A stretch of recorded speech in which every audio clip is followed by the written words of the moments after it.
একটা রাত ইবাদত করলে আপনি হাজার হাজার মাসের নেকি পাচ্ছেন। এই সুযোগটাকে ছেড়ে দেওয়া যায়? এই রাতে আপনি যে দোয়া করবেন, যে কোনো দোয়াই করবেন, যদি আপনার রিজিকটা হালাল হয় ইনশাল্লাহ কবুল হয়ে যাবে। যে কোনো দোয়া।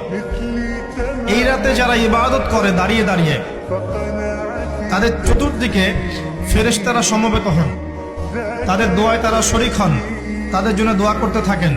ঠিক তখনই দেখবেন মুমিন বান্দার চোখ দিয়ে টপ টপ করে পানি পড়া শুরু হয়েছে। আপনি ফিল করতে পারবেন যে আপনার দোয়া আল্লাহ কবুল করছে।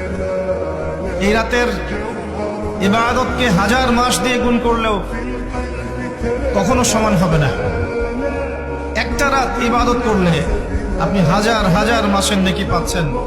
এই সুযোগটাকে ছেড়ে দেওয়া যায়? কবে এই রাত? স্পেসিফিকলি বলা যাবে না 27 তারিখেই, স্পেসিফিকলি বলা যাবে না যে 21-এর রাতেই, 23-এর রাতেই বা 25-এর রাতেই। নির্দিষ্ট করে বলার কোনো সুযোগ নাই। ইন্না আনজালনাহু ফি লাইলাতুল কদর, নিশ্চয়ই আমি কোরআনকে নাজিল করেছি লাইলাতুল কদরে, ভাগ্য রজনীতে। ওয়া মা আদরাকা মা লাইলাতুল কদর, হে নবী মুহাম্মদ সাল্লাল্লাহু আলাইহি ওয়াসাল্লাম, আপনি কি জানেন লাইলাতুল কদর কি জিনিস?